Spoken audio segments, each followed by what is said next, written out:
Cool. Okay, so I made 145K in 30 days after quitting sales. This was through e-commerce, and this video is going to be primarily for the people who are in sales looking to transition out, and for people who are kind of just like picking their route in the online space, like online make money space, and don't really know what to get into. So I'm gonna break it down for you. Tell you guys my story, exactly how I transitioned from sales to e-commerce and why I did. So number one, like just 7 months ago, I was still selling. I was averaging around like 30K a month, which is pretty cool. But today I'm just doing e-commerce. I'm running my e-com brand, doing 145K a month in rev. Just to make that clear, rev. And yeah, the main thing about e-commerce that's very, very good is obviously you're in charge of your own business and you got nobody to report to because this is your own thing. I think this is like a big thing that sales reps fail to understand because when I see a lot of people, they have this misconception of if you get into high ticket sales, you're like an entrepreneur.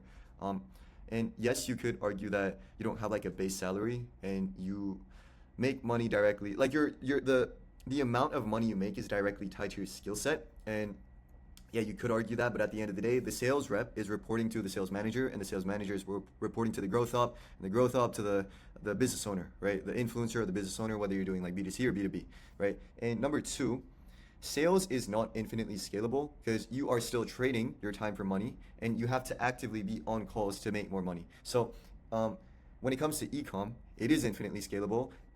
And the only reason why you wouldn't be able to is if it's just like a skill issue, like you have no clue what you're doing, or if it's like a logistical issue, you don't have enough cash flow to run more ads or just scale, or your suppliers can't keep up with the amount of orders you are getting, right? And contrary to popular belief, e-commerce does have great margins if you do your unit economics correctly, because a lot of people think that if you make 100 racks, you make like what, like $100 in profit, but that's not really the case. I mean, yes, if you're retarded and you don't know what you're doing with math, then you probably are making fucking nothing after doing 100K in a month. But my net margins are like 32, like 31.7 or like 6.7 to be exact.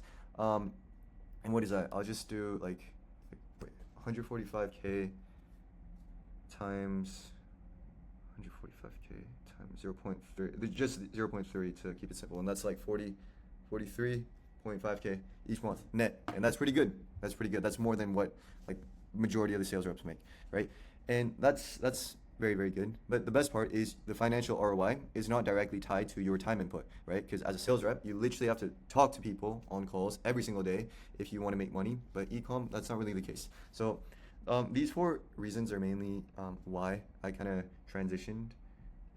And this is like when I talk to the sales bros and all my friends in sales who are still in sales, this is a lot of the things they are thinking about. But yeah, from the outside, if you haven't walked this path before, it really does look like a dream job if I'm being honest. Like number one, I was in Pierre's team, like very well respected guy in the space, and it's super cool working for him and his team. And from the outside, it's like 100% margins besides the processing fees. And I was averaging 30K a month. So after taxes and everything, let's just say it's like what, 20K net. So it's really good. Good money, more than what a lot of people would be making in a month. And I don't know why this is here, if I'm being honest. The AI just did it. But yes, I did start posting on Instagram. Some people probably do remember, and a couple of my posts went viral. So I could have went down the sales coaching route, yes. But the main point here is this is the ceiling for sales reps. Everybody, like, even if you don't want to admit it, this is true. Like, I don't care what you say, this is true. The income looks good, but you got to work more hours to be able to earn more. You got to, and if you take a day off or you travel, you get sick, that's just money gone. Like, you can't make that back, nothing you can do about it. And your income is directly tied to your calendar plus your time.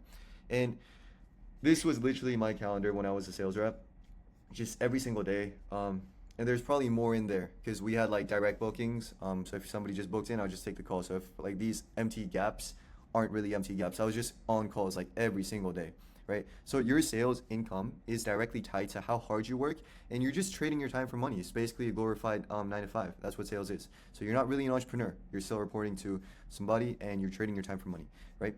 And sales, yeah. So it's just linear. And the paradox is, even if you're the best at your job, which I was back when I was working for Pierre, it doesn't really change anything. Like they give you the bonus, tell you like good job, like but that's still it. Like you're still an employee. You're not the business owner. You're not. If the business does really, really well, there's like you don't really get anything, right? You're just still a fucking employee. It's not that good, right?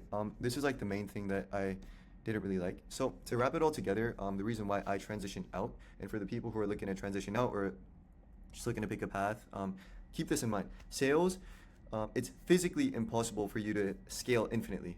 It's just physically impossible. Your time is directly tied to your financial ROI and how much money you make, which is not good. You're still an employee, and people can control you, right? If the growth up or the sales manager doesn't like you, they can fire you the next day. You don't make any money.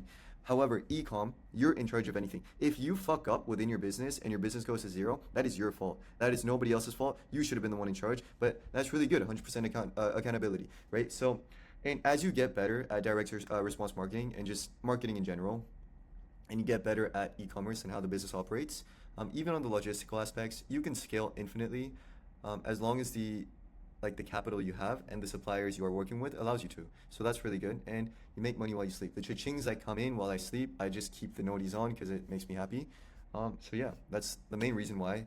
And to everybody that was asking why I transitioned, I might have said some bullshit, but this is exactly why I transitioned. I remember speaking to one of my sales managers. I was like, hey man, this is great. Like the money's cool. The team is great. I like working here, but it's just not for me, like not long term. So that's why I took all the sales income that I made and I just slapped it all into e-commerce, and then I made it work. I'm currently scaling this store.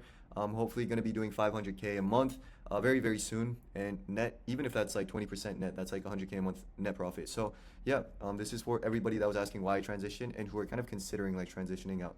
Thank you for watching.